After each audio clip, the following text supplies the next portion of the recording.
students, today we'll be discussing the Brahmanic tradition. The purpose of today's discussion is to give you an insight into the evolution of Brahmanic tradition, the philosophical basis of Brahmanic tradition, and how the Brahmanic tradition has been an integral part of Indian culture and life. Now, in order to understand this topic, I have divided the entire segment into a few areas. We would start with the major traditions in Indian political thought. Then we would move on with what is Brahmanism? How did Brahmanism take shape as a philosophical tradition? Then we would move on to the features of Brahmanic tradition.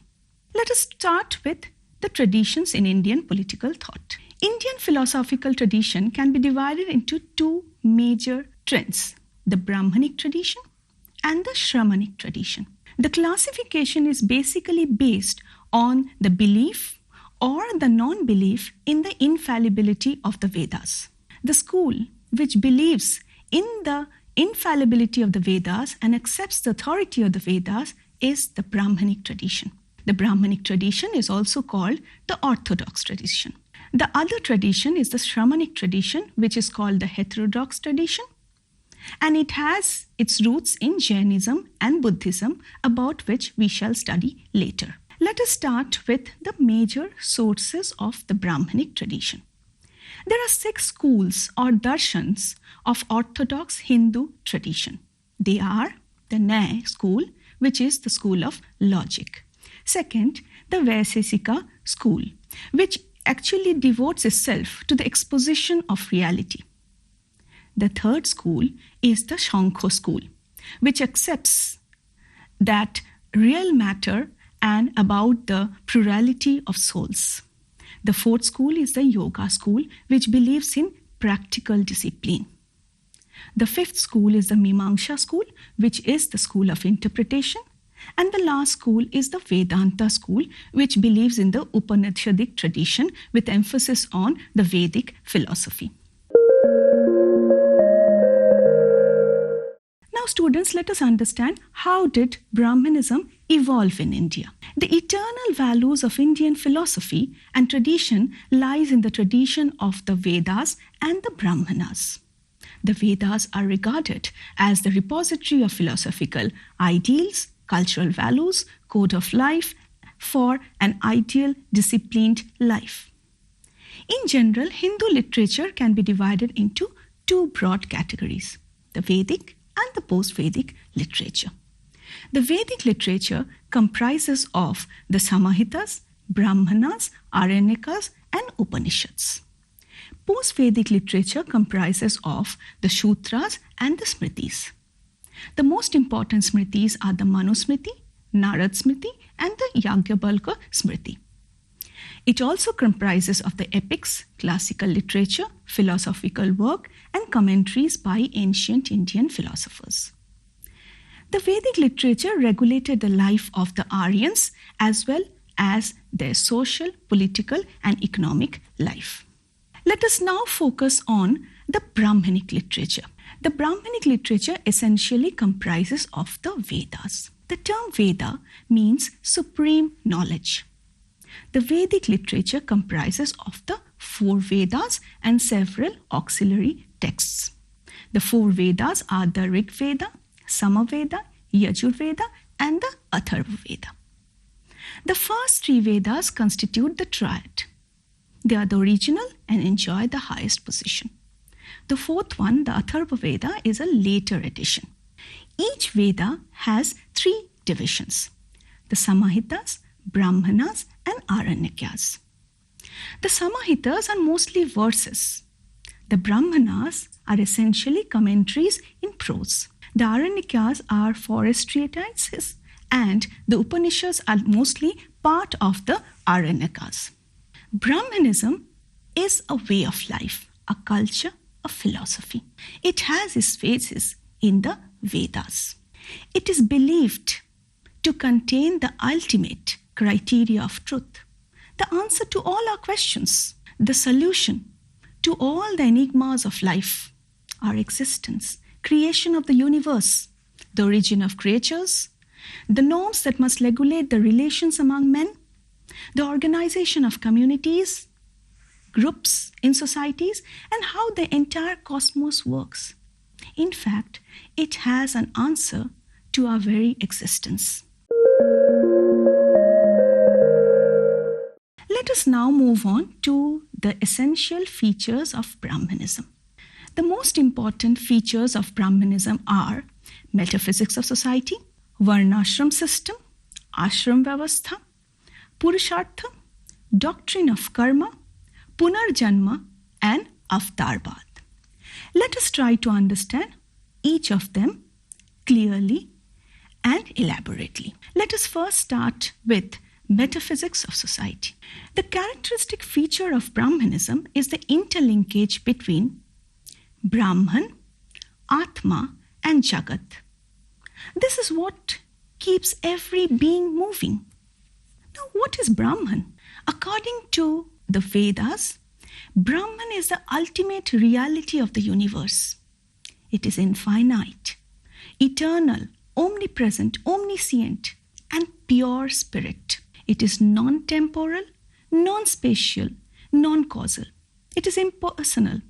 It has no form, and hence it's called Nirguna. It has no shape, and it's called Nirakar. It pervades every being. It's the absolute, the truth of the truth, the being and unique. It is what encompasses everything in the universe. Now, if the Brahman is the eternal truth, the truth of the truth, the omnipresent, the omniscient, what is Atma? This is the second metaphysical entity. Atma is different from the sense organs. It is different from our body, mind, intellect. Atma is undifferentiated, homogeneous. It's consciousness within and outside. It is timeless and speechless. That's what the Upanishads say. It is imperishable. Atma is immortal. Atma does not perish when one person dies. It transmigrates from one body to another. The Upanishadic teachings speak about the coexistence, the unity of the Brahman and the Atma, which implies the eternal soul is identified with the Brahman. They accept the non-duality of the ultimate reality, which is the Brahman. Brahmanism postulated the existence of the Atma, the spirit, the soul, the individual consciousness. It is purity. In fact, it is identical with the Brahman in essence, attribute, and mystery. The famous Upanishadic teaching says, Tattvamasi, which means you are that. Now, what are the conditions of the Atma or soul? Students, the individual soul, according to Brahmanism, has 4 conditions. 1. Vishva, knowledge. An enjoyment of gross external physicality through the external sense organs, the Panch Indriya. So what we receive and understand through the Panch Indriya is the Vishwa. Second, the Tejas, which is enjoyment of subtle internal objects or cognitions through the Manas. The third is Prajna. It is a state of bliss, no comprehension of external objects and internal cognition. The fourth stage is the stage of Turiya, the stage of ecstasy, bliss, absolute happiness. It is a state of neither consciousness nor unconsciousness. It is universal. It is super consciousness. And this Atma is called Brahman. These 4 conditions make up our soul or Atma. Apart from the Brahman and the Atma, the third metaphysics is the Jagat. It's the world. Brahmanic tradition believes that the world is an expression of the Brahman. It springs from him, it is sustained by him, it is absorbed by him. In fact, all forms owes their existence to the Brahman. This is how the Brahman, Atma, and the Jagat are interlinked. Coming to the second essential characteristic of the Brahmanic tradition is the Varna Vyavastha. Essentially, Indian ethics comprises of two kinds of dharma, the Varnashram dharma and the Sadharan dharma. The Varnashram dharma is the dharma of the caste order, and the Sadharan dharma are common duties which are all binding on the members of different communities. In the Shanti Parva, Bhrigu makes a very interesting statement. There is no difference of caste. This world, having been at first created by Brahma, it was entirely Brahmanic. Afterwards, it separated into castes. And caste was a consequence of the work, division of work, or occupational division of labor. The four Varnas students fulfill the four basic needs of the individuals in the society. The four Varnas are the Brahmans, the Kshatriya, the Vaishyas, and the Shudras. The Brahmans are supposed to impart knowledge, and it is not just reading and writing its knowledge about life. It's about being a complete human. The Brahman was also supposed to participate in rituals, guide the people in the performance of ceremonies. The Kshatriyas were warriors. They were the protectors, the guardians. The Vaishyas were agriculturists. They participated in cattle rearing, trade, business, etc. The Shudras were service providers. They provided services to the other Varnas. Now, it was believed that each of these Varnas, there was nothing low or high, but they produced certain essential qualities. In fact, it was these internal qualities which differentiated the different Varnas. The Brahmins were supposed to emphasize and project knowledge, concentration, internal thinking. The Kshatriyas were supposed to develop the qualities of courage, challenge, service for the protection, welfare. The third Varna was the Vaishyas. They were supposed to engage themselves and develop qualities of trade, business, management, dealing with others, money, exchange, commodities, etc.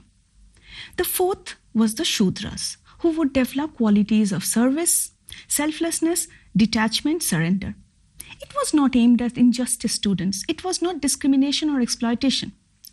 But it was aimed at cooperation of all the Varnas, contributing to the ultimate fulfillment of a proper life. In fact, all these Varnas contributed to a proper integrated life. The next essential characteristic of Brahmanism is the Ashram Vyavastha, which implies that a man's life is divided into 4 stages. In each stage, he has to pursue, develop, and fulfill a certain number of duties towards others. The first 25 years was Brahmacharya, or the student life, where a person spent his life in acquiring knowledge and wisdom. After completion of his studies, he enters the second stage, that's the Grihastha, or the stage of the householder. He is expected to get married, fulfill the role as a son, husband, father. In fact, it is also believed that in this particular stage, an individual is supposed to fulfill 3 deaths: Devrin, Rishirin, and Pitririn. He is also supposed to ensure that he fulfills the duties of an ideal family man.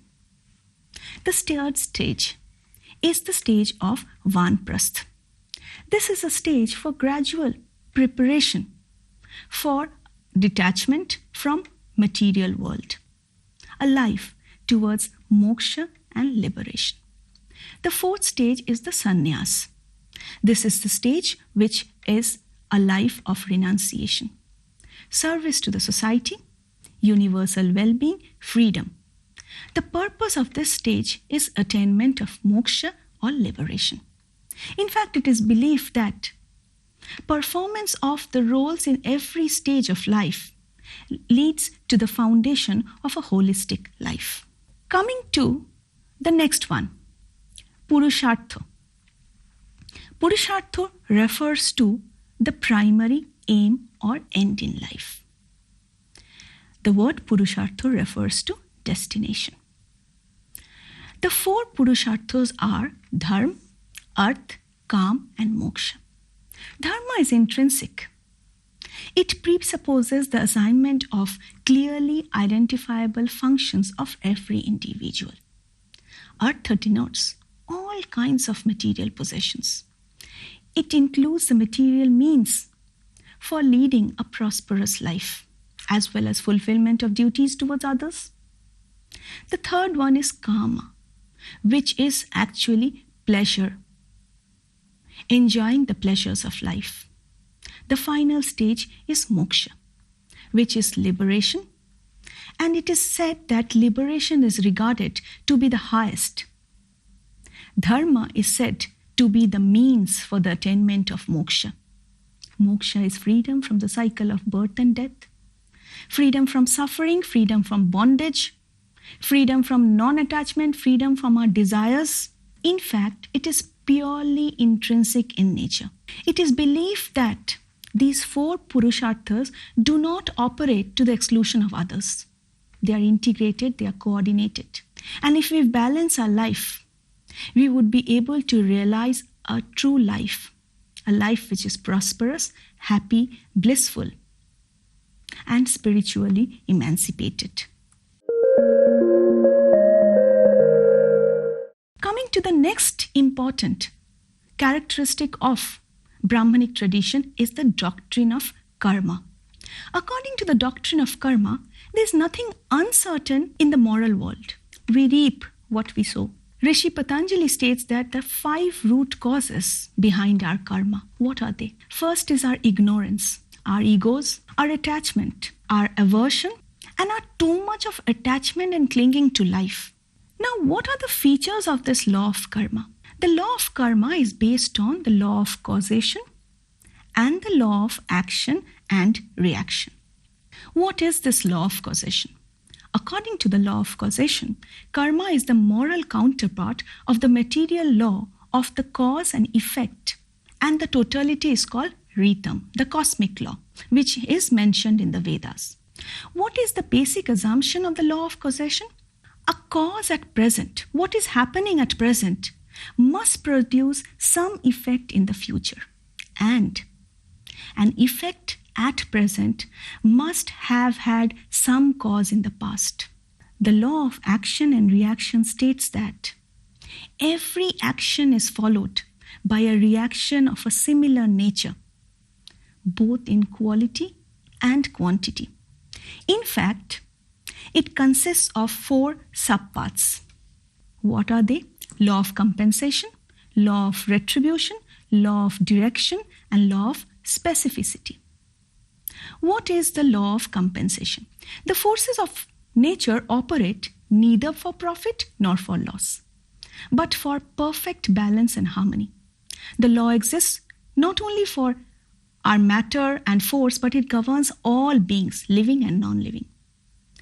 The law of retribution states that as every good act brings reward in our lives, so every wrongful act also will bring punishment. Every action reacts and brings its own reward or punishment. First in the inner nature, in our soul, and then in the external circumstances. The third part is the law of direction. The effect returns to the source of the cause. That is, the doer of a particular karma has to bear the fruit of it. Nobody else will bear it. Swami Vivekananda asserts, every deed returns to the doer. The law of specificity states every cause produces its own effect. There is no mutual cancellation. That is, the effect of a malified action cannot be nullified by the effect of another bona fide action. Both the positive and the negative effects have to be endured by the individual. What are the results of this karma? Each karma produces twofold result. One is the immediate and cognizable, and the other one is remote and it is not noticeable in the present time.